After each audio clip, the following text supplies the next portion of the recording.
articolul 209, era crimă de uneltire împotriva ordinii în stat.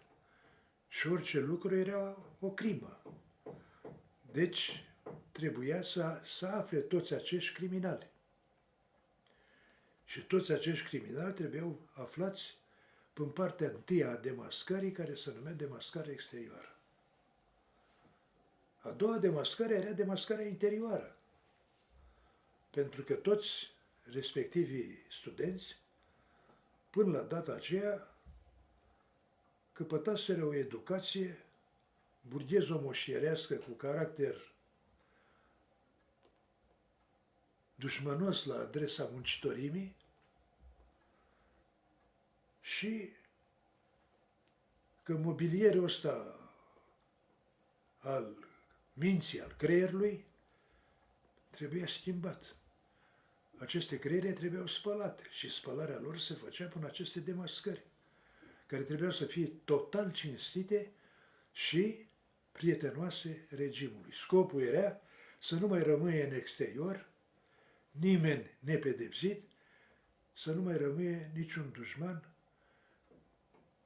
niciun cetățean care să fie împotriva ordinii sociale în stat. Și mai avea și diversi acoliți care de cale mai puțin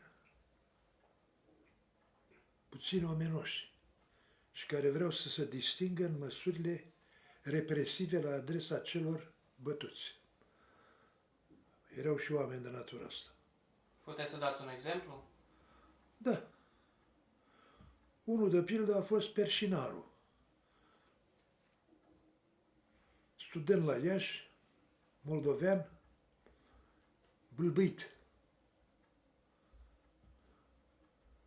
Altul a fost Virgil Bordeanu. A ajuns pe urmă normator la peninsulă la brigada 3 a studenților. Că în afară de brigada 13-14 la peninsula a fost și brigada 3 a studenților. Cu Ștefan Dorneanu, brigadier, o altă bestie. Prin ce erau Perșinaru și Bordeanu? Prin ce ieșeau în evidență? Până activitățile astea suplimentare în care căutau să se distingă până a lovi pe cei bătuți. Îi lăsa mâna jos, îi dătea cu ciomagul pe spate sau în cap. Trebuia să ții mâinile întinse în sus. Era una din pedepse. Era una din... sau să stai într-un picior. O altă atitudine. Dar eu vorbesc de astea mai dulce atitudinile. Nu pot să vi le spun dumneavoastră pe cele abominabile, care depășesc ființa umană și trec dincolo de animalism. Aceste bătăi aveau loc nu numai o dată, de mai multe ori.